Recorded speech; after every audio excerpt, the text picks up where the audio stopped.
Tu es ici parce que tu es tombé dans le piège le plus courant après une rupture. Continuer à espérer ce qui n'arrivera jamais. Et je vais être direct avec toi, parce que quelqu'un doit le dire sans détour. Mendier de l'amour détruit plus que la perte elle-même. Chaque fois que tu vérifies ton téléphone, que tu inventes des excuses pour justifier celui qui est déjà parti, tu te déchires des morceaux de dignité. Ce n'est pas l'amour qui te lie, c'est l'attachement. Et un attachement mal géré est une prison déguisée en espoir. Je sais, ça fait mal. Le vide se ressent comme un trou dans la poitrine. Mais je veux que tu comprennes ceci. Ce qui te fait le plus de mal n'est pas que cette personne soit partie, mais que tu continues à revivre le même film encore et encore. Tu t'accroches à des scènes qui n'ont plus de sens et tu gaspilles ton énergie sur quelque chose qui ne dépend pas de toi. Et si tu continues sur cette voie, tu finiras par te perdre toi-même. Ici, nous allons parler clairement. La philosophie stoïcienne n'est pas un réconfort bon marché, c'est un appel à la force. Tu dois accepter ce que tu ne contrôles pas, disparaître avec dignité et transformer la douleur en entraînement. Ce qui est parti ne t'a rien volé d'essentiel. Au contraire, cela a ouvert un espace pour que tu découvres qui tu es, sans chaîne. La souffrance est inévitable, mais te traîner est optionnel. Dans cette vidéo, je ne vais pas te dire d'avoir de la patience et que le temps arrangera tout. Non, je vais te montrer comment arrêter de supplier, comment relever la tête et comment retrouver ta force intérieure. Reste jusqu'à la fin, car chaque leçon sera un coup à la dépendance et en même temps une porte vers ta liberté. Ici, tu ne trouveras pas d'excuses, tu trouveras la vérité. Et la vérité, même si elle fait mal, est la seule chose qui te rendra libre. 1. Arrête d'attendre ce qui n'arrivera jamais. C'est comme rester devant une porte fermée, frapper encore et encore, espérer que quelqu'un apparaisse pour ouvrir, alors que tu sais déjà que la maison est vide. C'est ainsi que l'attente après une rupture, un acte inutile qui ne fait que prolonger ta douleur. Et je vais être direct avec toi, parce que continuer à nier la vérité ne rendra pas la douleur moins forte. La personne qui n'est plus là ne reviendra pas, peu importe combien tu insistes, et rester attaché à cet espoir est la forme la plus cruelle de te trahir toi-même. Chaque jour que tu attends un message, un appel ou des excuses, tu abandonnes ton pouvoir. Tu offres ton temps et ton énergie à quelqu'un qui a déjà pris une décision claire, ne pas être dans ta vie. Et je ne dis pas cela pour te blesser, je le dis pour que tu le comprennes une fois pour toutes. T'accrocher à ce qui n'arrivera jamais est comme porter de l'eau dans tes mains, plus tu essaies de la retenir, plus elle s'échappe rapidement, et pendant ce temps, tu t'épuises sans raison. Ce que tu ne veux pas voir, c'est que tu n'attends pas l'amour, tu attends la validation. Tu espères que cette personne te confirme que tu as encore de la valeur, que tu es encore important. Mais ta valeur n'aurait jamais dû dépendre de quelqu'un d'autre. C'est l'erreur. Confondre l'amour avec le besoin d'être choisi. Le stoïcisme nous rappelle que l'essentiel est sous notre contrôle et le choix des autres n'est pas quelque chose que nous pouvons changer. Insister sur cela, c'est te condamner à revivre la même souffrance tous les jours. Accepter la réalité ne signifie pas que ça ne fait pas mal, ça signifie que tu ne te trompes plus. Cela signifie que tu arrêtes de perdre ta vie sur un quai vide, regardant un train qui ne reviendra jamais. Cela signifie que tu commences à avancer, même si ça fait mal, parce que tu sais que chaque pas est un acte de respect envers toi-même. Le stoïcien n'attend pas de miracle de ce qui ne dépend pas de lui. Il se concentre sur ce qu'il peut transformer, et cela commence par lui-même. Je veux que tu comprennes quelque chose clairement. Le temps que tu investis à attendre ce qui n'arrivera pas est du temps que tu te voles. Ce temps aurait pu être utilisé pour grandir, pour guérir, pour te redécouvrir. Tu ne peux plus justifier l'attente avec des phrases comme « peut-être demain » ou « peut-être qu'il changera d'avis ». Ce n'est pas de l'espoir, c'est de l'auto-tromperie, et chaque fois que tu le répètes, tu approfondis la blessure au lieu de la fermer. La sortie est dure mais simple, arrête d'attendre. Fais-le non pas comme un acte d'orgueil, mais comme un acte d'amour-propre. Chaque jour que tu choisis de ne pas attendre, tu récupères une partie de toi. Et quand tu le feras, quand tu te rendras compte que ta vie n'a pas besoin d'être liée à la volonté de quelqu'un d'autre, tu expérimenteras quelque chose qui semble lointain aujourd'hui. La liberté. Cette liberté n'est pas que la blessure disparaît immédiatement, c'est que tu ne dépends plus de quelqu'un d'autre pour continuer à avancer. Si tu veux vraiment guérir, si tu veux retrouver ta dignité, commence ici. N'attends pas ce qui n'arrivera jamais. L'attente n'est pas de l'amour, l'attente est l'excuse qui te maintient enchaîné. Brise cette chaîne aujourd'hui même et fais-le avec la certitude que ce que tu laisses derrière toi n'était pas ton destin, mais ta prison. 2. Reconnais que ce n'était pas de l'amour, c'était de l'attachement. C'est comme confondre un feu de joie avec le soleil. Il te réchauffe, t'éblouit, il peut même sembler éclairer tout ton monde, mais au fond, c'est quelque chose qui doit être constamment alimenté pour ne pas s'éteindre. C'est ainsi que fonctionne l'attachement. Il exige ton énergie, ton temps, ton attention, et quand tu ne le donnes pas, il se transforme en anxiété et en vide. Tu l'appelles amour, mais ce que tu vis vraiment est une dépendance déguisée, et le reconnaître est l'étape la plus dure et la plus libératrice en même temps. L'amour ne devrait pas faire mal de cette façon. L'amour ne te lie pas, ne t'oblige pas à supplier, ne transforme pas ta tranquillité en montagne russe d'émotions. Ce que tu ressentais était un besoin obsessionnel de ne pas perdre, de ne pas rester seul, de garder quelqu'un près de toi, même si cette personne ne correspondait plus à ta vie. Et c'est ici que tu dois être brutalement honnête avec toi-même. Ce n'était pas de l'amour, c'était de la peur. C'était l'incapacité de lâcher ce qui ne t'appartenait plus. L'esprit construit l'illusion que sans cette personne, tu ne peux pas continuer. Il te répète qu'elle était ta moitié, ta raison de vivre, le centre de tout. Mais ce qui se passe vraiment, c'est que tu as projeté sur elle ton propre manque de complétude. L'attachement naît lorsque tu mets entre les mains de quelqu'un d'autre ta valeur et ton sens de la vie. Et c'est un fardeau injuste pour les deux, car personne n'est fait pour porter la totalité de l'autre. Le stoïcisme enseigne à séparer ce qui dépend de nous de ce qui ne dépend pas. Et l'amour authentique n'est pas un lien de possession, c'est une liberté partagée. Si ce que tu vivais te faisait ressentir de l'angoisse, de la peur, une insécurité constante, alors tu n'étais pas sur le terrain de l'amour, tu étais pris au piège dans le filet de l'attachement. Et ce filet, tant que tu ne le reconnais pas, continuera à dominer ta façon de te relationner. Sois direct avec toi-même. Combien de fois t'es-tu accroché, non pas parce que tu étais heureux, mais parce que tu ne voulais pas perdre le peu qu'on te donnait? Combien de fois as-tu confondu les miettes d'attention avec des gestes d'amour véritables? L'attachement fonctionne comme une addiction. Il te fait accepter moins que ce que tu mérites, parce que ton esprit crie que toute absence serait pire. Et la vérité est que cette absence serait la seule chose capable de te rendre la liberté. Reconnaître que ce n'était pas de l'amour ne signifie pas nier ce que tu as ressenti. Cela signifie le voir pour ce qu'il était vraiment. Un besoin de combler des vides internes avec la présence de quelqu'un d'autre. Et quand tu le vois de cette façon, tu arrêtes d'idéaliser. Tu arrêtes de croire que tu as perdu quelque chose d'irremplaçable et tu commences à comprendre que ce que tu as perdu était une illusion qui, en réalité, te retenait. Accepter cela n'est pas facile. Le cœur résiste parce qu'il veut croire que tout ce qui a été vécu avait un sens plus profond. Mais si tu es honnête, tu te rendras compte que ce que tu appelais amour était plein d'anxiété, de peur d'être abandonné, de sacrifices unilatéraux qui n'étaient pas réciproques. Ce n'est pas de l'amour. L'amour réel se construit sur la liberté et la réciprocité, pas sur des chaînes invisibles. Ta tâche maintenant est simple, bien que douloureuse. Démonter le mensonge, reconnaître que tu t'es accroché à un feu de joie en pensant que c'était le soleil.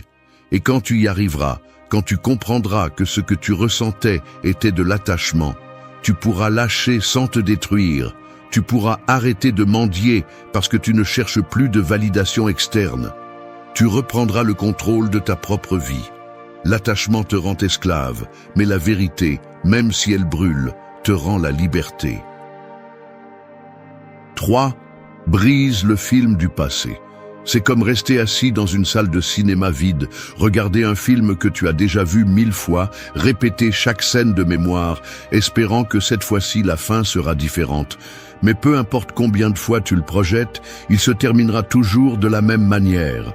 C'est ainsi que fonctionne l'esprit lorsque tu t'accroches au passé, rembobinant des souvenirs, inventant des dialogues qui n'ont jamais existé, recréant des moments comme si dans cette revue constante, tu pouvais trouver une issue. Et la réalité est dure. Chaque fois que tu remets cette bande, la seule chose que tu réussis à faire est de rouvrir une blessure qui aurait pu commencer à se refermer. Ton cœur veut se convaincre que ce souvenir, c'est garder en vie quelque chose qui est déjà mort, comme si revivre les scènes te redonnait ce que tu as perdu. Mais ce qui se passe vraiment, c'est que tu épuises ton énergie dans un cycle sans fin.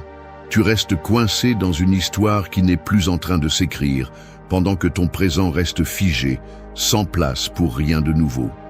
La douleur se nourrit de cette répétition, et plus tu la répètes, plus le vide devient profond. Rompre le film du passé signifie couper cette boucle mentale qui te vole la paix. Il ne s'agit pas d'oublier d'un coup, parce que c'est impossible. Il s'agit d'arrêter de recréer ce qui n'existe plus. Chaque fois que ton esprit veut projeter cette histoire, tu dois choisir consciemment de l'arrêter. Te dire fermement que le passé n'a rien de nouveau à te montrer, que ce que tu as vu était suffisant. Le stoïcisme enseigne que tu ne peux pas changer ce qui s'est déjà passé, mais tu peux changer ta réaction à cela. Et ta réaction doit être simple, ne plus nourrir une bande usée. Sois honnête avec toi-même. Combien de fois par jour reviens-tu à ce film ? Combien d'heures perds-tu à penser à ce que tu as dit, à ce qu'ils ont fait, à ce qui aurait pu être différent ? Cette insistance est comme arracher la croûte d'une blessure, tu ne la laisses jamais guérir. Si tu veux retrouver ta force, tu dois accepter que le passé a déjà joué son rôle. Peu importe combien tu l'analyses, tu ne trouveras pas une nouvelle fin. Rompre ce film ne signifie pas nier ce que tu as vécu. Cela signifie reconnaître qu'il n'a plus rien à t'apporter. Tu peux le garder en mémoire comme une leçon, mais tu ne peux pas vivre à l'intérieur de ce souvenir. Chaque minute investie dans le passé est une minute que tu voles à ton présent. Et tant que tu continues à répéter de vieilles scènes, tu n'auras pas de place pour écrire de nouvelles scènes. Le cœur brisé insiste pour regarder en arrière parce qu'il pense que la réponse est là. Mais la réponse n'est jamais dans ce qui est parti, elle est toujours dans ce que tu fais aujourd'hui. La vie ne s'est pas arrêtée à cette rupture, c'est toi qui es resté immobile. Il est maintenant temps de briser la bande, de sortir de cette salle de cinéma vide, d'ouvrir la porte et de marcher vers la réalité, même si cela fait mal. Parce que lorsque tu brises enfin le film du passé, tu découvres qu'il ne s'agissait pas d'oublier, il s'agissait de te libérer. Et cette libération est le début d'une nouvelle histoire, une dans laquelle c'est toi qui écris le scénario, pas ta douleur ni tes souvenirs. 4. Accepte ce qui ne dépend pas de toi. Je vais être clair avec toi. La douleur que tu ressens ne vient pas seulement de la perte, elle vient de l'illusion que tu peux encore contrôler ce qui s'est passé ou ce que l'autre personne a décidé. Tu te répètes des phrases comme « si j'avais fait ceci » ou « si j'avais dit cela » et dans cette chaîne de pensée, tu t'enfonces de plus en plus. Mais je veux que tu comprennes une fois pour toutes. Ce qui n'est pas entre tes mains ne mérite pas ton énergie. C'est la racine de ta souffrance. Essayer de gouverner ce qui n'a jamais été sous ton contrôle. Quand quelqu'un part, quand quelqu'un cesse de te choisir, peu importe combien tu analyses ou combien tu te fatigues à penser à des alternatives, la réalité est une seule. Cette décision ne dépendait pas de toi. Et c'est ici que tu dois être brutalement honnête avec toi-même. Insister pour retenir ce qui ne t'appartient plus est une façon de refuser d'accepter la vie telle qu'elle est, et ce déni est ce qui te maintient piégé. Le stoïcisme le résume en une idée simple et puissante, la dichotomie du contrôle, ce qui dépend de toi et ce qui ne dépendra jamais. Cela dépend de toi, ton caractère, ta discipline, ta capacité à te relever et à continuer.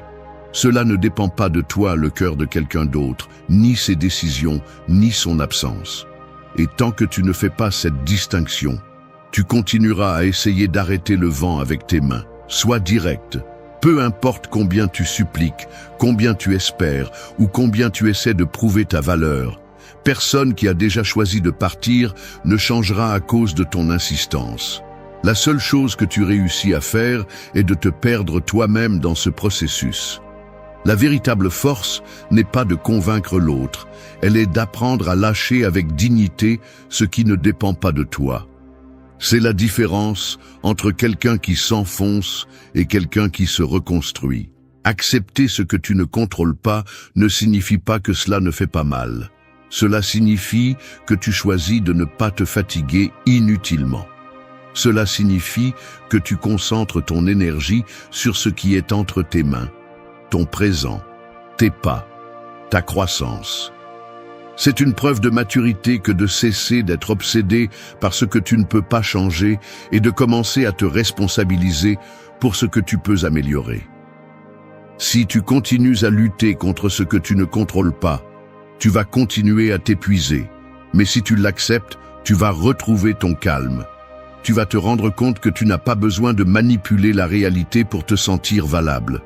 Et alors, quand tu comprendras cette vérité, la douleur cessera d'être un ennemi et deviendra un maître. Parce qu'accepter n'est pas abandonner, c'est se lever et dire « Je suis ici, avec ce que j'ai, avec ce que je suis, et je vais continuer à avancer sans mendier ce qui ne m'appartient pas. » C'est l'étape que tu dois franchir maintenant. Arrête d'essayer de contrôler ce qui n'a jamais été entre tes mains. Concentre-toi sur ce qui dépend de toi, car c'est là que se trouve ta véritable force. 5. Disparaître avec dignité. Quand une scène s'effondre, le plus sage n'est pas de rester debout parmi les décombres en criant pour attirer l'attention, mais de faire demi-tour et de sortir en marchant la tête haute. C'est la différence entre sombrer dans le passé et retrouver ton pouvoir. Après une rupture, beaucoup font l'erreur de s'accrocher à l'idée d'être entendu, d'obtenir une dernière explication ou de faire une dernière tentative. Mais cette insistance n'est pas une force, c'est une dépendance. Et je veux que tu le comprennes sans détour. La dignité se démontre dans le silence et dans la capacité de disparaître sans te traîner. Le désir de rester présent dans la vie de celui qui t'a rejeté est un piège de l'ego. Tu crois que si tu insistes un peu plus, si tu écris un autre message, si tu te montres disponible, cette personne reconsidérera sa décision. La réalité est autre. Chaque pas que tu fais dans cette direction ne fait que confirmer ton désespoir. Et rien ne tue plus ta valeur que de te montrer incapable de lâcher prise. La dignité ne se mendie pas, elle se protège, et cela nécessite d'apprendre à disparaître à temps. Le stoïcisme enseigne qu'il ne faut pas dépenser d'énergie dans ce qui n'apporte rien. Disparaître avec dignité n'est pas une vengeance, c'est de l'autocontrôle. C'est la capacité de se taire quand l'esprit te crie de chercher de l'attention. C'est la décision consciente de ne pas permettre que ta valeur dépende d'une réponse étrangère. Parce que le vrai message n'est pas donné avec des mots, il est donné par ton absence. Et cette absence, quand elle est maintenue fermement, pèse plus que n'importe quel discours. Je veux que tu le vois clairement. Rester présent dans la vie de celui qui ne te valorise pas, c'est comme laisser la porte de ta maison ouverte à quelqu'un qui l'a déjà abandonnée. Tu entres dans un cycle où tu deviens une ombre, un spectateur de la vie des autres, et tu oublies la tienne. Disparaître ne signifie pas haïr ou ignorer ce qui a été vécu. Cela signifie choisir de ne plus donner ton énergie à quelqu'un qui ne fait plus partie de ton chemin. Sois direct avec toi-même. La dignité se perd lorsque tu deviens une option secondaire. Chaque fois que tu appelles, chaque fois que tu insistes, chaque fois que tu cherches à être présent, tu dis par tes actes que ta valeur dépend de l'approbation de quelqu'un d'autre. Disparaître, c'est rompre cette chaîne. C'est reconnaître que même si cela fait mal, tu mérites d'occuper ta vie et non de tourner autour de quelqu'un qui t'a déjà exclu de la sienne. Le silence est un acte de respect de soi. C'est une déclaration claire que tu n'as pas besoin de mendier pour exister dans la mémoire de personne. Et même si l'absence fait mal au début, peu à peu, elle se transforme en liberté. Tu commences à découvrir que tu n'as pas besoin d'être dans la vie de l'autre pour avoir un sens, que ta valeur ne se mesure pas à l'attention que tu reçois, mais à la force avec laquelle tu choisis d'avancer. Alors écoute bien, disparaître avec dignité n'est pas fuir, c'est te libérer. C'est choisir ta paix sur l'anxiété, ton calme sur le besoin, ta valeur sur la mendicité. Et quand tu le feras, quand tu fermeras la porte fermement, tu découvriras que la véritable force n'a jamais été de retenir, mais de lâcher prise sans te perdre toi-même. 6. Comprends que ce qui part te libère aussi. Pense à un sac à dos plein de pierres que tu portes sur ton dos. Tu t'habitues tellement à ce poids que tu finis par croire qu'il fait partie de toi, que sans lui, tu ne pourrais pas marcher. Mais un jour, lorsque tu le poses par terre, tu découvres que tes pas sont plus légers, ta respiration plus calme et ton horizon beaucoup plus clair. C'est ainsi que fonctionnent certaines relations. Elles pèsent tellement que lorsqu'elles se terminent, même si ça fait mal de lâcher prise, elles te libèrent en réalité d'un poids que tu n'aurais jamais dû porter. Le problème est qu'au milieu du deuil, tu ne vois que la perte. Tu crois qu'on t'a arraché quelque chose d'irremplaçable, que tu es incomplet, que tu ne ressentiras plus jamais la même chose. Et cette vision est trompeuse. Ce qui s'est vraiment passé, c'est que la vie t'a enlevé un fardeau que tu n'as pas osé lâcher toi-même. Cela peut être douloureux à reconnaître, mais souvent ce qui part ne te vole rien d'essentiel. Il ne fait que dégager l'espace dont tu as besoin pour respirer et grandir. Le cœur a tendance à confondre l'absence avec le vide. Tu penses que si cette personne n'est plus là, cela signifie que tu as perdu une partie de ton identité. Mais la vérité est que tu n'as pas perdu qui tu es. Ce que tu as perdu, c'est une dynamique qui te liait, qui t'exigeait, qui te consumait en silence. Et ici, je veux que tu sois honnête avec toi-même. Combien de fois as-tu supporté des charges inutiles par peur de lâcher prise? Combien de fois as-tu accepté moins que ce que tu mérites par peur de la solitude? La philosophie stoïcienne nous enseigne à voir chaque perte comme une transformation. Il ne s'agit pas de nier la douleur, mais de reconnaître la valeur cachée en elle. Ce qui part ouvre aussi de l'espace. Cette absence que tu ressens aujourd'hui comme une blessure est en réalité un champ fertile où tu peux semer quelque chose de nouveau. Ce qui fait mal n'est pas le départ en soi. Ce qui fait mal est de lâcher l'habitude de vivre en portant des charges. Mais quand tu comprends cela, tu commences à voir que ta liberté a plus de valeur que n'importe quel lien qui te maintenait enchaîné. Accepter cette vérité n'est pas facile. L'esprit te pousse à penser que tu aurais pu faire quelque chose pour l'éviter, que peut-être avec plus d'efforts, tout serait resté pareil. Mais écoute bien, ce qui t'abandonne t'enseigne aussi. Ce qui s'éloigne te donne aussi un cadeau caché, et ce cadeau est l'opportunité de revenir à toi, de te reconstruire à partir d'un lieu plus fort, sans attaches inutiles. Je veux que tu l'inscrives dans ton esprit. Ce qui part n'est pas toujours une perte, souvent c'est un soulagement déguisé. Même si tu ne le vois pas aujourd'hui, avec le temps tu comprendras que ce départ était la porte que tu devais ouvrir. Ta vie ne s'arrête pas parce que quelqu'un n'est plus là, au contraire, elle s'élargit. Tu récupères du temps, de l'énergie et de l'espace pour les rediriger vers ce qui t'appartient vraiment. Comprendre que ce qui part te libère aussi est un acte de maturité. C'est accepter que tout ce qui est perdu n'est pas un malheur et que parfois la plus grande bénédiction arrive sous la forme d'un adieu. Lâche-le fermement, pas avec rancœur. Sois reconnaissant pour ce qui a été, mais reconnais ce que tu es maintenant sans ce fardeau. Et tu verras que la liberté qui s'ouvre devant toi vaut infiniment plus que l'habitude de continuer à porter des pierres qui n'auraient jamais dû être dans ton sac à dos. 7. Fais de la douleur un entraînement. La douleur est comme le feu d'une forge. Si tu t'approches sans contrôle, elle te brûle et te détruit. Mais si tu apprends à l'utiliser, elle forge ton caractère, te durcit et te rend plus fort. C'est la différence entre sombrer dans la blessure ou la transformer en un point de départ. Et ici, j'ai besoin que tu comprennes clairement. La douleur que tu ressens n'est pas ton ennemi, c'est ton professeur le plus sévère. Si tu l'affrontes avec courage, elle deviendra la force qui te soulève. Après une rupture, la tendance naturelle est de rejeter la souffrance. Tu cherches des distractions, tu essaies de combler le vide avec n'importe quoi qui te fait te sentir moins vulnérable. Mais le stoïcisme enseigne le contraire. Ne fuis pas la douleur, regarde-la en face. Parce que chaque fois que tu essaies de la faire taire avec du bruit extérieur, tout ce que tu fais est de repousser la leçon qu'elle porte en elle. La douleur est là pour te montrer ce que tu as besoin de changer, ce que tu dois lâcher et ce que tu dois renforcer. Faire de la douleur un entraînement signifie apprendre à supporter l'inconfort sans te briser. C'est accepter que la blessure fait mal, mais au lieu de chercher de la compassion ou de fuir, tu l'utilises comme un gymnase émotionnel. Chaque pensée de perte est une répétition qui t'entraîne à la résilience. Chaque larme retenue est un test de ta capacité de résistance. Tu n'es pas en train d'être puni, tu es en train d'être façonné. La vie ne se mesure pas par combien de fois tu évites de souffrir, mais par comment tu affrontes l'inévitable.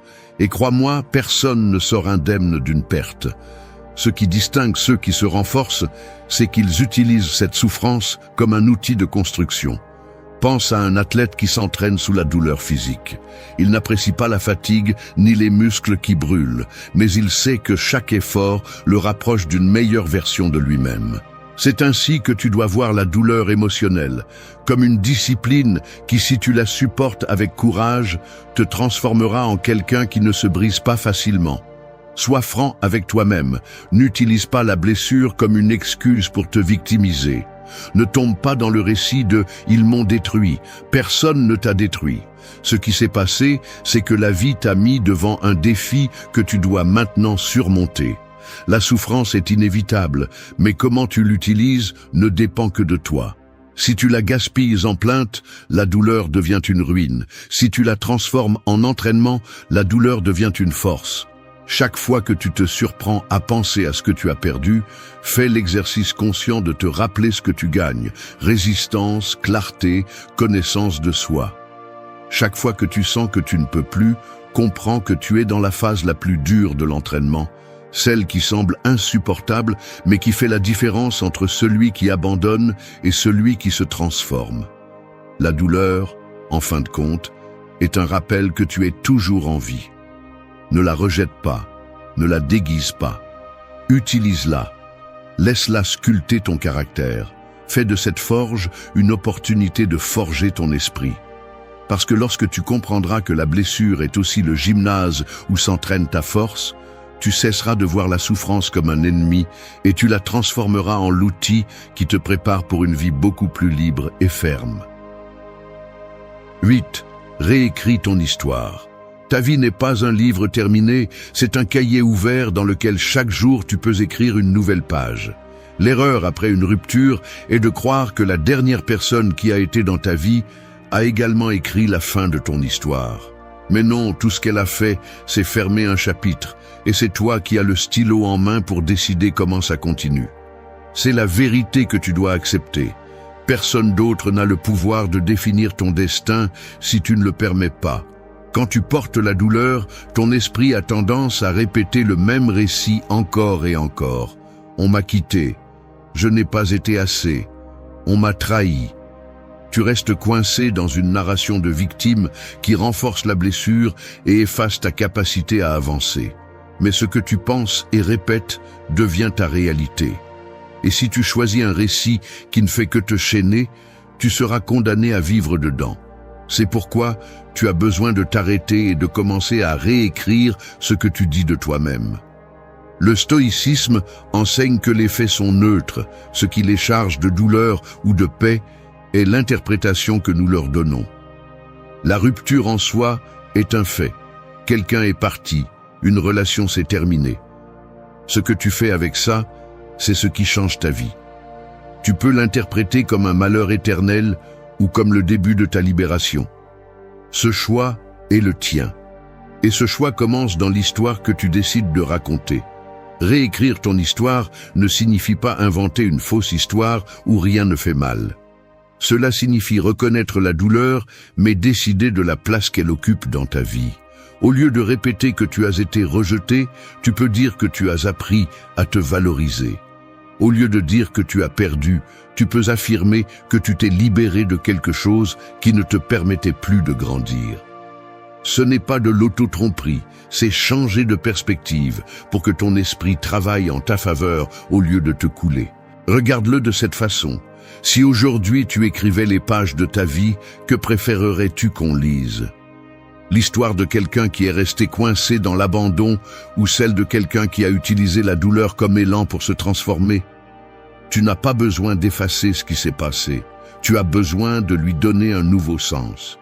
Chaque chute peut être racontée comme une ruine ou comme une renaissance. Et cette différence réside dans la façon dont tu choisis de la raconter. Sois direct. Tant que tu répètes la vieille histoire, tu resteras son prisonnier. Tu continueras à croire que ta valeur dépend de celui qui n'est plus là. C'est pourquoi le vrai travail est de prendre le stylo et de réécrire, à partir d'un lieu de pouvoir et non de manque. Ce changement de narration non seulement guérit, mais ouvre également l'espace pour que de nouvelles opportunités arrivent. Parce que personne ne veut entrer dans une vie qui est encore racontée comme une tragédie inachevée.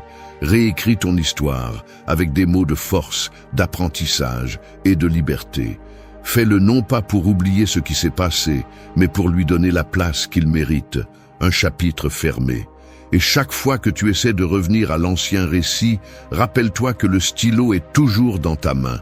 Ta vie ne s'est pas terminée avec cette rupture, elle ne fait que commencer, et ce que tu écriras à partir de maintenant sera le véritable témoignage de ta résilience et de ta dignité retrouvée. 9. Laisse parler ton absence. La voix la plus forte n'est pas toujours celle qui crie, souvent c'est celle qui se tait et se retire. L'absence a un pouvoir que les mots n'atteignent jamais, car elle ne discute pas, ne supplie pas, n'explique pas. Elle montre simplement clairement que ta dignité est au-dessus de toute mendicité émotionnelle. Lorsque tu disparais vraiment, non pas comme une stratégie pour manipuler, mais comme une décision consciente de respect de soi, tu envoies un message impossible à ignorer. Tu n'es plus disposé à donner ta valeur là où elle n'est pas appréciée. Après une rupture, la tentation immédiate est d'essayer d'être vu, de montrer que tu existes encore dans la vie de l'autre. Tu vérifies s'il te cherche, tu te montres disponible, tu laisses la porte ouverte au cas où. Et chacun de ces gestes te lie davantage à la dépendance. Je veux que tu le comprennes crûment. Plus tu t'efforces de rester présent, plus ta valeur devient bon marché. La véritable force réside dans l'apprentissage de l'absence, dans le retrait de ton énergie et dans le fait de laisser le silence parler pour toi. Le stoïcisme enseigne que tu n'as pas besoin de réclamer justice aux autres, il suffit de maintenir ta cohérence. Ton absence est un acte de cohérence. Cela signifie que tu ne vas plus investir de temps dans un endroit où ta présence n'a pas suffi. Cela signifie que ta paix vaut plus que toute conversation en suspens. Et même si cela fait mal au début, cette distance est ce qui te permettra de guérir vraiment. Parce que ce n'est que lorsque tu te retires, lorsque tu cesses de nourrir la connexion, que la blessure commence à se refermer. Sois direct. Tu n'as pas besoin d'explications infinies. Tu n'as pas besoin que l'autre reconnaisse ce que tu as perdu. Tu n'as pas besoin de lui rappeler qui tu étais dans sa vie. Tout cela est fait par ton absence. Parce que lorsque quelqu'un ressent ton manque et n'a plus accès à toi, il comprend ce qu'il n'appréciait pas auparavant. Et même si cette compréhension arrive tard, pour toi, il ne s'agit plus d'attendre un retour, mais de maintenir ta dignité intacte. Ton absence n'est pas un jeu de fierté, c'est une limite saine, c'est mettre un point final sans colère, mais avec fermeté. C'est reconnaître que ta vie ne peut pas tourner autour de quelqu'un qui a choisi de ne plus y être. Et cette limite, même si tu ne le crois pas, inspire le respect, même chez ceux qui ne savaient pas te donner la place que tu méritais. Le silence est inconfortable, mais c'est le seul langage qui ne peut pas être manipulé. Pense à ceci, ta présence peut être ignorée, tes paroles peuvent être discutées, mais ton absence ne peut pas être niée. Lorsque tu choisis de te retirer avec dignité, tu deviens une absence impossible à remplacer. Non pas parce que l'autre a besoin de toi, mais parce que tu te récupères et décides de ne plus vivre en fonction de personne d'autre. Laisser parler ton absence est la dernière leçon d'amour-propre. C'est la fin définitive d'un cycle où il n'y a plus besoin de preuves ni de supplications. C'est déclarer par tes actes que tu n'as pas besoin de mendier l'amour pour te sentir complet. Et lorsque tu parviendras à maintenir ce silence avec fermeté, tu découvriras que le message le plus puissant que tu peux donner n'est pas dans ce que tu dis, mais dans ce que tu décides de ne plus offrir. Merci d'être resté jusqu'à la fin de la vidéo. Si vous avez tout vu, commentez « Je suis stoïcien » comme notre signe secret, indiquant que vous êtes un véritable apprenant du stoïcisme. N'oubliez pas de vous abonner et de liker la vidéo si elle vous a plu. Tu es entouré de chaînes invisibles. Elles ne font pas de bruit, mais elles te freinent. Ce sont les plaintes que tu répètes, les comparaisons qui t'empoisonnent, les peurs que tu ne confesses pas. Et le pire, c'est que personne d'autre ne les a mises, tu les soutiens toi-même. C'est ainsi que beaucoup vivent, piégés dans des schémas qui volent la paix et détruisent la clarté mentale.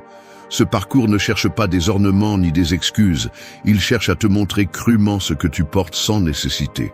Le stoïcisme nous a appris que le véritable ennemi n'est pas à l'extérieur, il est dans ce que nous laissons grandir à l'intérieur, le besoin d'approbation, l'obsession de contrôler, les ressentiments que nous ne lâchons jamais.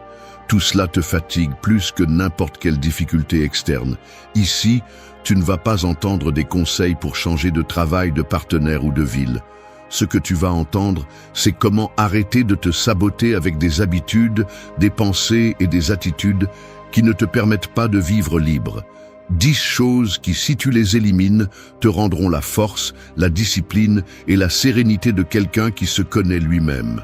Reste jusqu'à la fin, parce que ce que tu apprendras n'est pas de la théorie, ce sont des coups de réalité que tu peux pratiquer dans ta vie quotidienne. Et chaque coup, si tu l'appliques, brisera un maillon de ces chaînes que tu n'aurais jamais dû porter. 1. Lâche le besoin d'approbation externe. Marcher dans la vie en cherchant l'approbation externe est comme essayer de remplir un verre cassé. Peu importe combien tu verses dedans, il y aura toujours une fuite qui te fera te sentir vide. C'est un effort inutile, épuisant et désespérant, car tu n'atteins jamais le point de satiété. Le besoin que les autres valident tes pas devient une prison silencieuse, un boulet que tu portes dans ton esprit, te forçant à vivre sous les attentes de tout le monde, sauf les tiennes.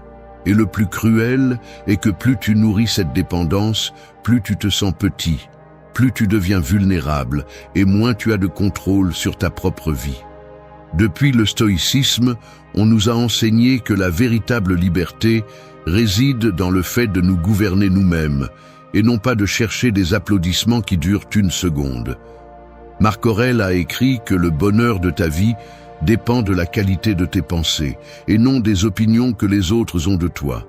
Mais nous vivons à une époque où le pouce levé d'un inconnu pèse plus que ta propre voix intérieure. C'est la maladie qui ronge beaucoup de gens, l'obsession d'être accepté, d'appartenir, même s'ils doivent se déguiser et renoncer à leur authenticité. Quand tu vis piégé par le besoin d'approbation, chaque décision devient un examen et chaque regard étranger devient un juge.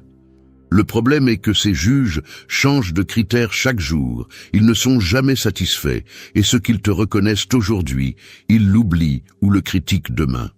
Alors, quel sens y a-t-il à donner ta vie à la volubilité des autres? Le résultat est toujours la frustration. Tu finis par perdre ton essence, agissant comme un acteur dans une pièce que tu n'as jamais choisie, récitant des scripts que d'autres écrivent pour toi. Rompre cette chaîne n'est pas facile, car cela implique de renoncer à la dopamine, bon marché de la reconnaissance. Cela implique d'accepter que certains ne seront pas d'accord avec toi, que d'autres te rejetteront et que certains se moqueront même de tes décisions.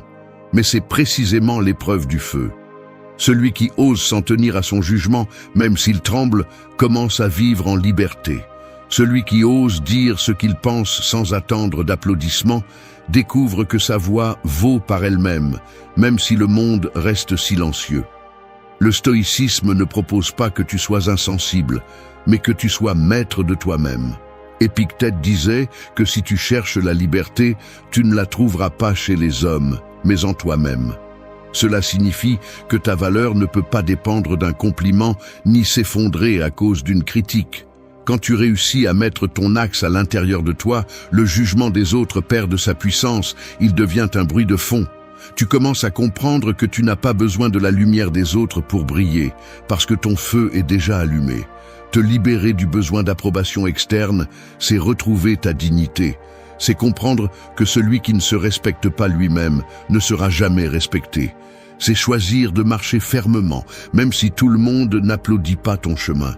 Et c'est accepter que la véritable reconnaissance n'est pas celle qui vient de l'extérieur, mais celle que tu te permets à toi-même lorsque tu fais ce qui est juste, même si personne ne le voit. C'est la pierre angulaire de la liberté stoïcienne. Vivre pour tes principes, pas pour les regards. 2. Laisse derrière toi les plaintes constantes. Se plaindre est comme ouvrir une blessure et la gratter tous les jours, en espérant qu'elle guérisse.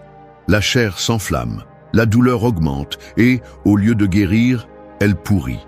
C'est ainsi que fonctionne la plainte constante. Elle ne résout rien, elle ne guérit pas, elle ne construit pas, elle ne fait qu'aggraver le malaise et transforme la vie en une lamentation interminable. Celui qui vit en se plaignant devient l'esclave de ses propres maux, car chaque plainte est un rappel de l'impuissance et une déclaration de défaite face à la réalité. Le stoïcisme nous enseigne à différencier ce que nous pouvons contrôler de ce que nous ne pouvons pas. Sénèque mettait en garde contre le fait de perdre du temps sur ce qui est hors de notre portée et le pire des gaspillages. Pourtant, la plainte est justement cela, dépenser de l'énergie sur ce qui est immuable. Tu te plains du temps, du trafic, de l'attitude des autres, du gouvernement, du passé. Et plus tu le fais, moins tu as de pouvoir sur ce qui est vraiment entre tes mains. La plainte devient un poison qui anesthésie l'action. Le piège de la plainte est qu'elle semble réconfortante pour un instant. C'est une soupape de sécurité émotionnelle, un soulagement superficiel qui donne l'illusion d'un soulagement. Mais la réalité est qu'elle laisse un vide plus grand, car derrière la plainte il n'y a pas de solution, seulement de la répétition. Et en la répétant, elle renforce une identité, celle de la victime éternelle. Et une personne qui se déclare victime par ses mots ne peut aspirer à être libre ni maître de son destin.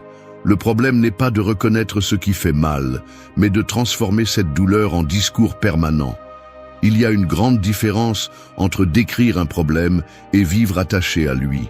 Les stoïciens ne niaient pas les difficultés, mais ils se demandaient immédiatement « Qu'est-ce qui dépend de moi dans cette situation ?» C'est la clé. Te plaindre parce que quelqu'un t'a offensé ne change rien, mais choisir comment réagir, oui. Te plaindre parce que tu as perdu une opportunité ne la récupère pas, mais utiliser l'expérience pour mieux te préparer transforme ton chemin. Abandonner la plainte ne signifie pas se taire face à l'injustice ni avaler la frustration. Cela signifie transformer l'énergie qui est gaspillée en lamentation en action qui génère du mouvement. Marc Aurèle, entouré de guerres, de maladies et de trahisons, n'a jamais rempli ses écrits de plainte, mais de réflexions sur comment maintenir la sérénité face à l'inévitable. Son exemple prouve que peu importe le contexte, tu peux toujours choisir entre dépenser ton souffle à te lamenter ou l'utiliser pour avancer. La plainte constante empoisonne également les relations. Personne n'apprécie la compagnie de celui qui transforme chaque conversation en une liste de malheurs. Cette attitude consomme l'énergie des autres et projette la faiblesse. En revanche, lorsque tu fais face aux mêmes problèmes sans les dramatiser, tu projettes la force et transmets la calme. C'est ce qui distingue celui qui pratique la philosophie stoïcienne. Non pas fuir la réalité, mais l'affronter sans se noyer dans le bruit de la lamentation. Si aujourd'hui tu reconnais que ta vie est dominée par les plaintes, comprends que ce n'est pas une habitude innocente, c'est une ancre. Chaque plainte répétée renforce la chaîne qui te maintient immobile. La liberté commence lorsque tu décides d'utiliser ces mêmes mots pour proposer des solutions, pour te concentrer sur ce qui dépend de toi. La prochaine fois que tu seras tenté de te plaindre, demande-toi, est-ce que cela m'aide à avancer ou est-ce que cela me plonge davantage dans l'impuissance? Cette simple question coupe le cycle et te rend le contrôle. Laisser derrière soi les plaintes constantes, c'est choisir l'action sur la passivité, la responsabilité sur la victimisation et la sérénité sur le bruit. 3. Brise l'obsession de contrôler les résultats. Vouloir contrôler chaque résultat est comme essayer d'arrêter la mer avec les mains.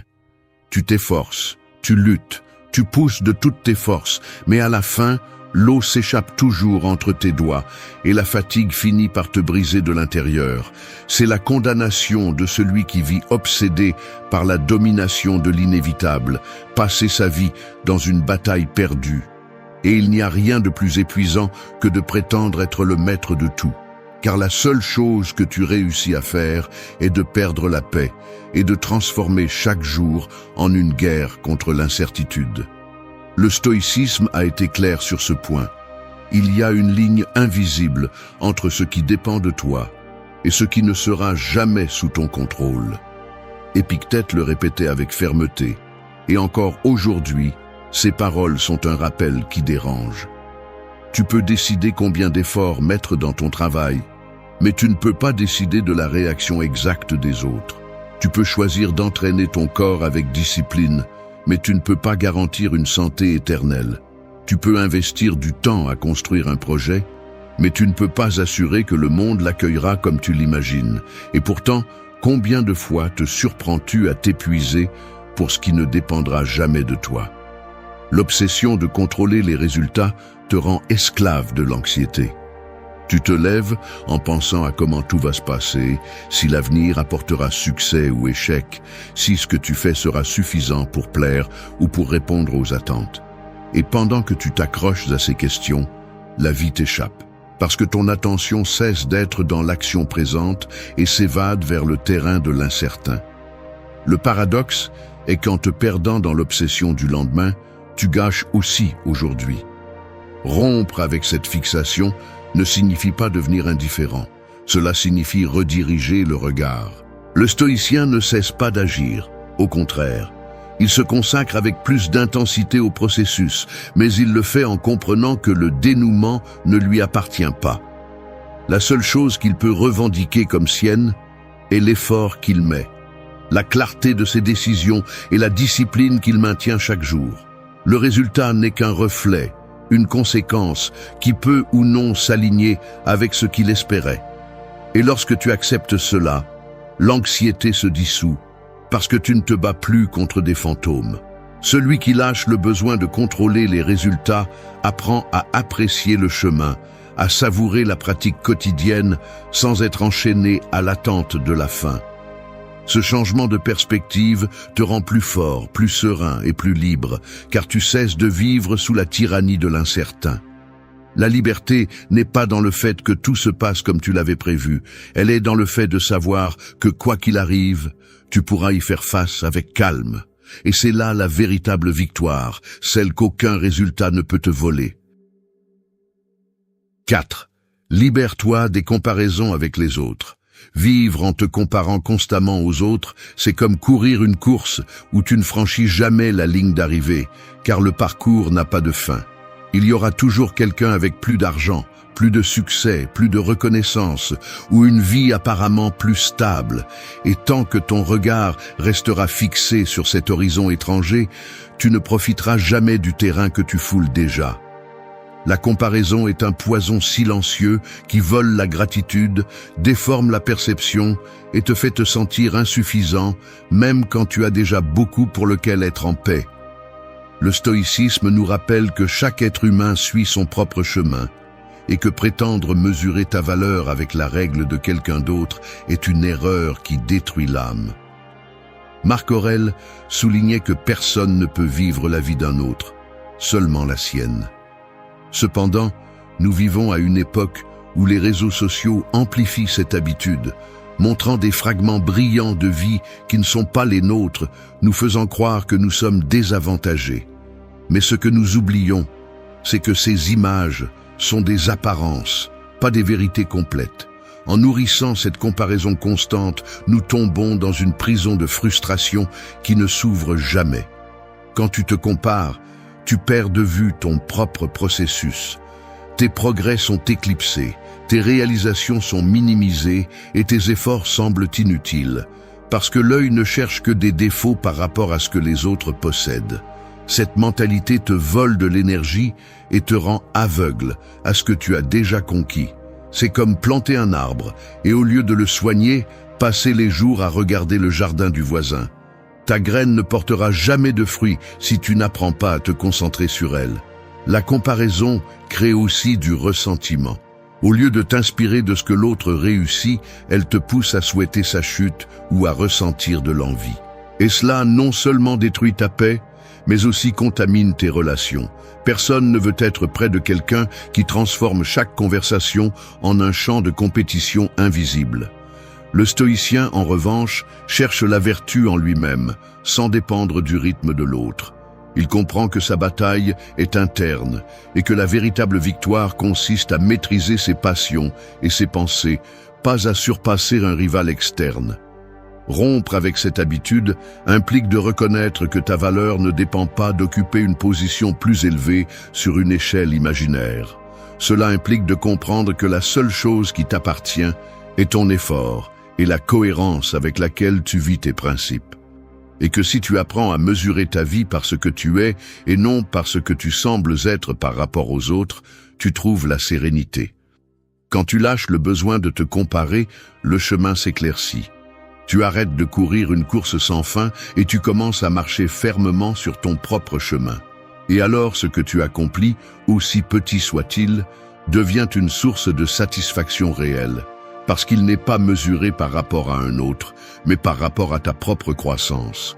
C'est la liberté qui naît en te libérant des comparaisons, vivre en paix avec toi-même. 5. Pardonne les ressentiments qui te lient encore. Garder du ressentiment est comme tenir un charbon ardent dans la main en espérant le lancer un jour à la personne coupable. Le feu ne brûle pas l'autre personne, il te brûle toi. Chaque souvenir alimenté par la colère devient une chaîne que tu ne vois pas mais qui limite ta marche. Et le pire, c'est que ces ressentiments ne changent pas ce qui s'est passé. Ils ne réécrivent pas l'histoire. Ils ne font que maintenir en vie une douleur qui aurait dû s'éteindre depuis longtemps. Le stoïcisme enseigne que nous ne pouvons pas contrôler les actions des autres, mais nous pouvons contrôler notre réponse à ces actions. Épictète affirmait que ce ne sont pas les faits qui nous blessent, mais l'interprétation que nous en faisons. Le ressentiment est précisément cela, une interprétation répétée encore et encore qui devient une prison. Tant que tu continues à revivre l'offense, tu gardes ouverte une blessure qui pourrait cicatriser si tu décidais de la lâcher. Pardonner ne signifie pas justifier ce qui s'est passé, ni nier le mal. Cela signifie arrêter de donner du pouvoir à celui qui t'a blessé. Cela signifie reconnaître que ta vie ne mérite pas d'être liée à une émotion qui paralyse.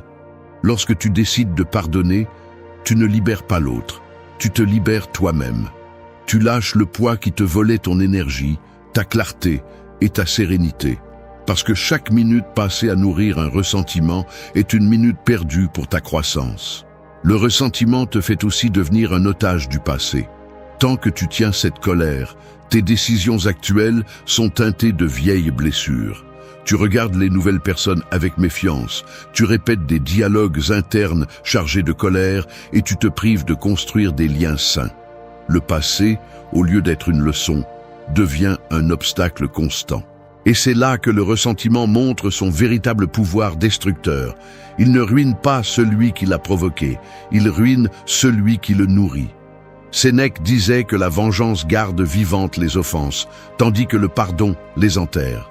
Si tu choisis de te venger ou de garder rancune, tu prolonges la blessure indéfiniment. Si tu choisis de pardonner, tu fermes le chapitre et tu te rends le droit de regarder vers l'avant sans chaînes invisibles.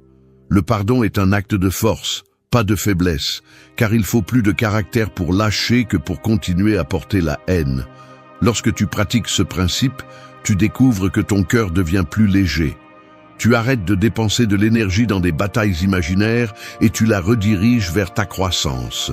Tu comprends que le véritable pouvoir n'est pas d'attendre que quelqu'un souffre pour ce qu'il t'a fait, mais de refuser d'être une victime éternelle de ce qui est déjà passé. Pardonner les ressentiments qui te lient encore est un acte d'amour-propre, de respect envers ta paix mentale et de cohérence avec une vie libre. Le charbon que tu tenais s'éteint et avec lui disparaît la douleur qui te consumait. Alors tu recommences à marcher avec les mains libres, sans le poids de ce qui ne mérite plus de t'accompagner.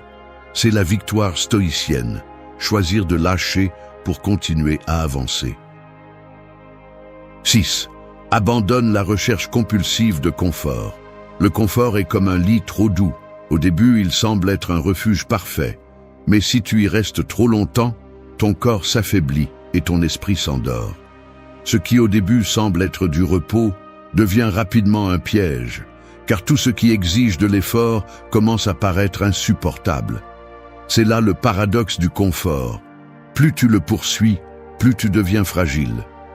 Le stoïcisme nous rappelle que la vie n'a pas été faite pour l'excès de douceur. Sénèque avertissait que l'abondance et le luxe ne renforcent pas, mais nous rendent esclaves de désirs qui ne finissent jamais. Lorsque tu fais du confort le centre de ta vie, tu t'entraînes à la faiblesse.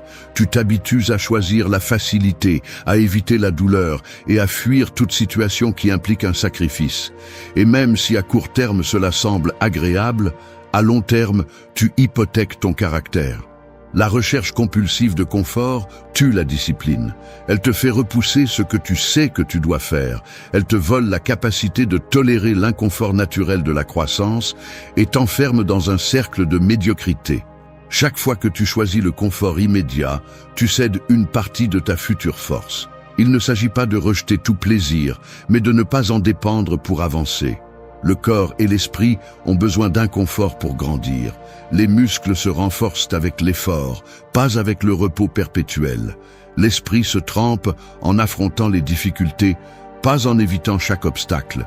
Marc Aurèle comprenait cela lorsqu'il écrivait que la vie de l'homme est faite pour l'action, pas pour se livrer à la paresse. Si tu choisis toujours de fuir vers le confort, tu finis par être prisonnier du plus petit, un canapé, une routine facile, une habitude qui ne demande rien de toi. Rompre avec cette recherche signifie t'entraîner à la résistance. Cela signifie choisir de te lever tôt, même si tu veux continuer à dormir. Travailler même si le désir est de te distraire. Supporter l'effort même si l'esprit te demande de te rendre. Chaque acte de courage face à l'inconfort te donne plus de pouvoir sur toi-même.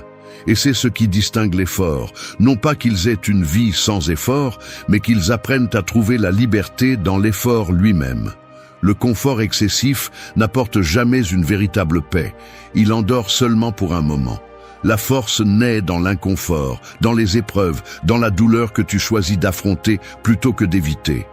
Lorsque tu comprends cela, tu arrêtes de poursuivre le plaisir immédiat et tu commences à chercher la grandeur qui se forme dans le sacrifice. Abandonner la recherche compulsive de confort, c'est en réalité retrouver la force qui a toujours été en toi.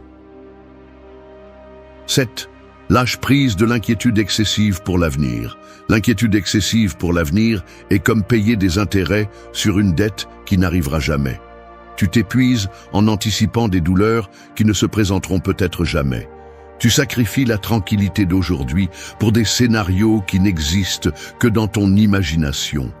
C'est comme marcher avec un énorme parapluie un jour ensoleillé, convaincu qu'il va pleuvoir à tout moment, même si le ciel est dégagé. Ce que tu crois être de la prévoyance finit par être un fardeau qui t'empêche de profiter de la clarté du présent. Le stoïcisme a toujours enseigné à concentrer l'attention sur ce qui dépend de nous, et l'avenir, par nature, est hors de ce contrôle. Marc Aurèle l'a écrit avec dureté. Ne perds plus de temps à discuter de ce qu'est un homme bon, sois-en un. L'inquiétude excessive est le contraire. C'est perdre du temps à imaginer 1000 possibilités tout en laissant passer la seule certitude, le moment présent. En te préoccupant de ce qui viendra, tu ne vis pas, tu survis pris au piège, dans des suppositions qui ne font qu'alimenter l'anxiété. L'inquiétude excessive vole l'énergie que tu pourrais utiliser dans la réalité. Au lieu de te concentrer sur l'action concrète d'aujourd'hui, ton esprit se disperse dans d'éventuels échecs, rejets ou catastrophes. Et même si rien de tout cela ne s'est produit, ton corps réagit comme si c'était déjà le cas. Le cœur s'accélère, le sommeil est interrompu, l'esprit se fatigue. Tu finis par payer 2 fois, d'abord dans l'imagination et ensuite, peut-être, dans la réalité. Lâcher prise de l'inquiétude excessive ne signifie pas ignorer l'avenir ni vivre sans responsabilité. Cela signifie planifier ce qui est entre tes mains et accepter avec sérénité ce qui ne dépend pas de toi. C'est un changement de perspective. Au lieu de passer des heures à penser à tout ce qui pourrait mal se passer, tu investis ton énergie à te préparer du mieux possible. Et ensuite, tu fais confiance à ta capacité à t'adapter à ce qui viendra. Le stoïcien ne s'assoit pas pour trembler face à l'incertitude. Il se renforce aujourd'hui pour affronter l'incertitude demain. La peur de l'avenir alimente également la paralysie. Elle te convainc de ne rien essayer, parce que tu pourrais échouer. Elle t'empêche de prendre des risques, parce que tu pourrais perdre. Et dans cette tentative de te protéger de ce qui pourrait arriver, tu finis par perdre ce qu'il y a de plus précieux, l'opportunité de vivre. Celui qui est obsédé par ce qui viendra devient prisonnier d'un temps qui n'existe pas encore, tout en laissant mourir le seul qu'il possède réellement. Quand tu décides de lâcher prise de l'inquiétude excessive, tu retrouves la tranquillité. Tu commences à marcher léger, acceptant que l'avenir se construit à chaque action présente. Tu comprends que cela ne sert à rien de s'angoisser pour ce qui n'est pas encore arrivé. Parce que la seule réalité est ce que tu choisis de faire maintenant.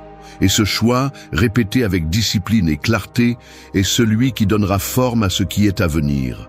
L'avenir est affronté avec préparation et courage, pas avec peur. En arrêtant de t'inquiéter trop, tu découvres que la vie cesse d'être une menace et commence à être une possibilité. 8. Arrête de vivre pour impressionner les autres.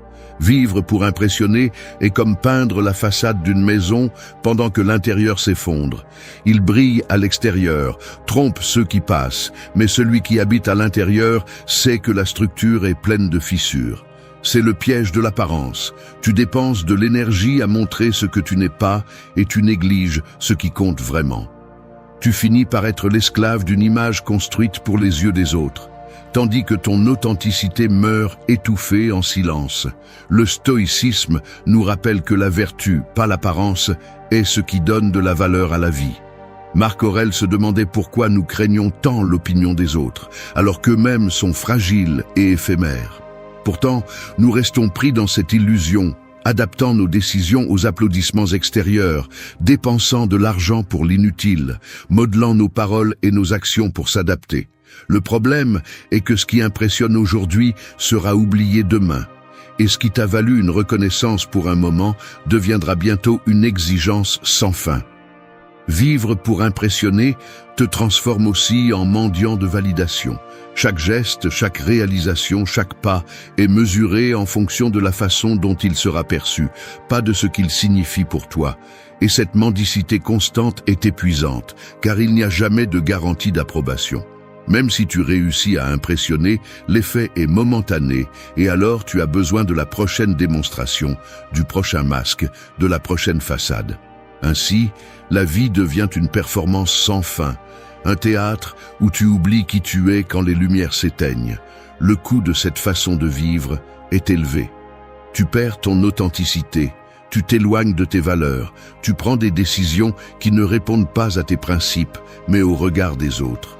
Et le pire, tu gaspilles ton temps à rivaliser pour un poste qui n'existe pas, car l'opinion publique est changeante et ne sera jamais satisfaite. Épictète l'expliquait durement. Celui qui cherche à plaire à tous, à la fin ne plaît à personne, pas même à lui-même. Rompre avec ce schéma ne signifie pas devenir indifférent au monde, mais arrêter de mettre ta vie en gage pour l'approbation. Cela signifie que tes actions découlent de la cohérence avec tes valeurs, pas du désir d'éblouir. Que tes paroles reflètent ta vérité, pas ce que les autres espèrent t'entendre. Et que tu choisis ton chemin par conviction, pas pour le spectacle. Quand tu arrêtes de vivre pour impressionner, tu retrouves la liberté. Tu découvres que tu n'as pas besoin de prouver quoi que ce soit pour être précieux, car ton essence a déjà son propre poids. La sérénité apparaît lorsque tu comprends que le respect réel naît de la cohérence, pas de la façade. Et en marchant avec cette clarté, tu deviens plus fort, car tu ne portes plus le besoin d'être vu, seulement la certitude de vivre selon toi-même. C'est la victoire stoïcienne, être authentique sans se soucier des applaudissements. 9.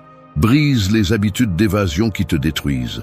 Les habitudes d'évasion sont comme des portes fausses dans une maison en flammes. Tu penses qu'elles te mènent à la sortie, mais en réalité, elles t'enferment seulement dans des pièces de plus en plus petites où l'air se raréfie. L'alcool, les distractions incontrôlées, la nourriture excessive, les heures interminables devant un écran ou tout autre refuge compulsif promettent un soulagement immédiat. Mais tout ce qu'ils font est de prolonger le feu qui brûle en toi. C'est un piège dangereux, car plus tu cours vers ces évasions, plus tu t'éloignes de l'affrontement de la racine de tes problèmes. Le stoïcisme a été clair. Il n'y a pas de liberté si tu es esclave de tes impulsions. Épictète soulignait que l'homme véritablement libre est celui qui peut maîtriser ses désirs. Les habitudes d'évasion fonctionnent comme des chaînes invisibles, car au début, elles semblent être des choix volontaires, mais elles se transforment rapidement en besoins incontrôlables. Ce qui a commencé comme un repos devient une addiction qui consume ton énergie, ton caractère et ta volonté. Le problème central est que ces habitudes ne résolvent rien. Ce sont des pansements émotionnels qui anesthésient la douleur sans guérir la blessure. Ils te distraient un moment de tes peurs. Mais une fois l'effet terminé, l'anxiété revient plus forte, accompagnée de culpabilité et de vide. C'est un cycle destructeur qui n'offre jamais de solution. Il ne fait que te plonger davantage dans la dépendance. Marc Aurèle conseillait d'affronter la réalité avec sérénité, pas de la masquer, car ce qui est évité aujourd'hui revient demain avec plus de poids. Briser ses habitudes demande du courage. Cela signifie arrêter de courir vers le confort et regarder en face ce que tu essaies de cacher. Cela signifie reconnaître que la douleur ne disparaît pas avec un verre ni avec des heures perdues en distraction, mais en affrontant sa cause. Et cet affrontement, bien que dur, est le début de la transformation. Chaque fois que tu choisis de résister à la tentation de fuir, tu renforces ta discipline et tu récupères un morceau de ta liberté. Il ne s'agit pas d'éliminer tout plaisir, mais d'éviter qu'il ne devienne ton maître. Le plaisir modéré est reposant, mais l'excès est une prison. Le stoïcien trouve un équilibre, car il sait que se soumettre à la domination d'une habitude signifie perdre le contrôle de soi-même. Et dans la vie, le véritable pouvoir est toujours dans la capacité de se gouverner soi-même. Quand tu réussis à briser ces habitudes d'évasion, la clarté revient. Tu te rends compte que tu n'as pas besoin de te cacher, parce que tu es capable de supporter et de surmonter ce que tu craignais d'affronter. Tu récupères l'énergie que tu gaspillais auparavant dans l'immédiat et tu l'investis dans la construction de ce qui a de la valeur. C'est ça, la véritable liberté. Choisir d'agir, pas de fuir. 10. Ose décider sans craindre l'échec. La peur de l'échec est comme une ombre géante projetée sur le mur. Elle semble énorme, monstrueuse, impossible à affronter, mais quand tu allumes la lumière, tu découvres que c'était juste une petite figure exagérée par l'obscurité. C'est ainsi que fonctionne la peur de se tromper. Elle déforme la réalité, te fait voir des menaces là où il n'y a que des possibilités. Et le pire, elle te paralyse avant même que tu n'aies fait le premier pas. Tu finis par être prisonnier d'un ennemi qui n'existe pas au-delà de ton esprit. Le stoïcisme enseigne que la vie est action, pas attente interminable. Marc Aurèle rappelait que ce n'est pas la mort qu'un homme doit craindre, mais de ne jamais commencer à vivre. Et vivre implique de décider, même en sachant qu'il y a la possibilité d'échouer. L'échec n'est pas une punition, c'est un maître sévère qui donne des leçons que tu n'obtiendras jamais en restant immobile. Éviter de décider pour ne pas te tromper est un piège, car dans cette tentative de te protéger, tu es déjà en train de perdre. Tu perds du temps, tu perds des opportunités et tu perds du caractère. Chaque décision est un risque, mais aussi une porte. Celui qui reste paralysé par la peur ne traverse jamais et par conséquent ne découvre jamais ce qu'il aurait pu être. L'échec, quand il arrive, fait mal, mais il forge aussi. C'est comme le feu qui brûle le bois, mais en même temps le transforme en charbon capable de générer plus de chaleur. L'erreur t'enseigne ce qui ne fonctionne pas, te montre de nouvelles voies, te force à grandir. Le véritable danger n'est pas dans l'échec, il est dans le fait de ne jamais essayer. La peur de l'échec vole aussi l'authenticité. Quand ton but est d'éviter de te tromper, tu prends des décisions sûres, mais vides, choisies non par conviction, mais par confort. Cela crée une vie sans risque, mais aussi sans grandeur. Épictète disait qu'il n'est pas possible d'avancer si tu n'es pas prêt à affronter l'incertitude, car la vertu est mise à l'épreuve sur le terrain de l'action, pas dans la fantaisie de la sécurité. Oser décider sans peur ne signifie pas te lancer à l'aveuglette. Cela signifie avoir confiance en ta capacité à t'adapter, à apprendre et à te relever si tu trébuches. Cela signifie comprendre qu'aucun chemin n'est exempt de chute, mais que chaque chute peut être une marche vers une version plus forte de toi-même. L'important n'est pas la perfection du résultat, mais le courage d'avoir choisi avec détermination. Quand tu décides sans peur, tu reprends le pouvoir sur ta vie. Tu n'es plus l'esclave de l'ombre projetée, mais le maître de ta propre lumière. Et chaque décision, bien qu'imparfaite, devient le témoignage que tu as vécu avec courage. C'est la victoire stoïcienne, non pas l'absence d'échec, mais la certitude que ton caractère s'est forgé à chaque choix que tu as eu le courage de faire. Merci d'être resté jusqu'à la fin de la vidéo. Si vous avez tout vu, commentez « Je suis stoïcien » comme notre signe secret, indiquant que vous êtes un véritable apprenant du stoïcisme.